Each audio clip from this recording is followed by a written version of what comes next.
Halo para piarsa, kembali lagi di channel animasi Adi Kodrati. Bersama saya, Raka Waluku, yang akan menemani kalian menjelajahi dunia Adi Kodrati atau dunia supernatural dan juga misteri-misteri dunia lainnya. Dan di video ini, kita akan membicarakan tentang legenda Adi Kodrati di dalam negeri, yaitu Mak Lampir. Tapi sebelumnya, jangan lupa untuk subscribe di channel ini dan aktifkan tanda lonceng agar kalian mendapatkan notifikasi apabila saya mengupload video-video baru selanjutnya. Kisah Mak Lampir menjadi terkenal di seluruh dunia karena diangkat menjadi sinetron di salah satu televisi nasional di Indonesia dengan judul Misteri Gunung Merapi.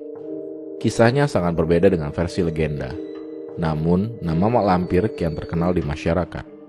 Siti Lampir Maimunah, itulah nama Mak Lampir yang sebenarnya. Ia mempunyai guru bernama Nenek Serintil.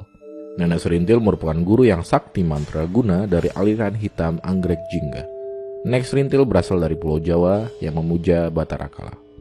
Banyak yang salah menduga kalau Mak Lampir hanya melegenda di Gunung Merapi di Yogyakarta.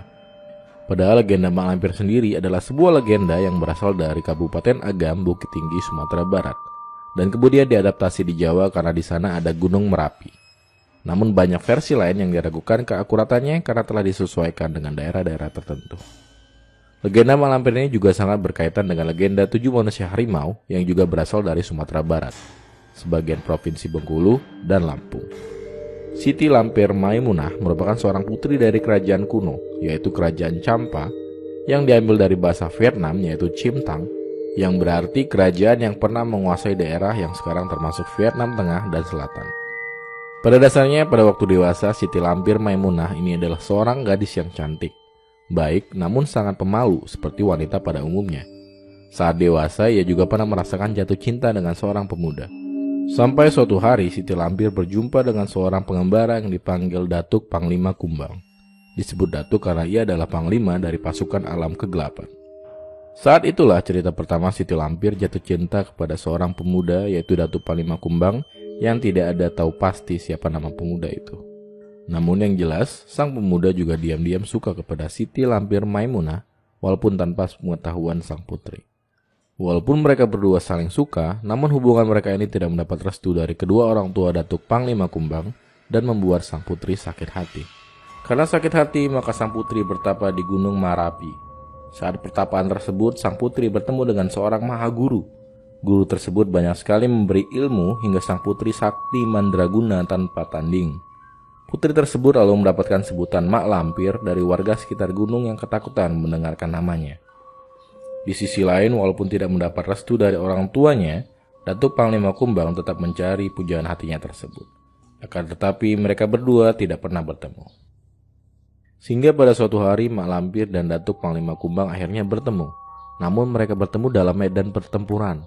Dan sayangnya Datuk Panglima Kumbang tewas dalam pertempuran tersebut.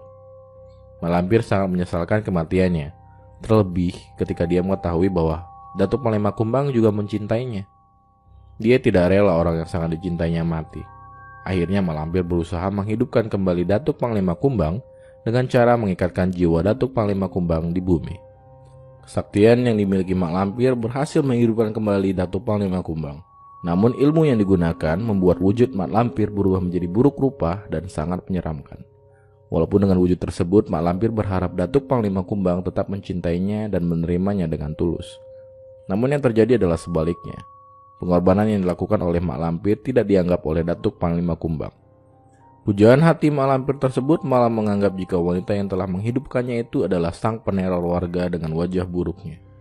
Dan sejak saat itu, pertempuran gaib terus terjadi dan membuat warga banyak yang ketakutan dengan Mak Lampir. Disebutkan dalam cerita lainnya, Mak Lampir yang sudah berumur ratusan tahun akhirnya memilih pindah ke Pulau Jawa.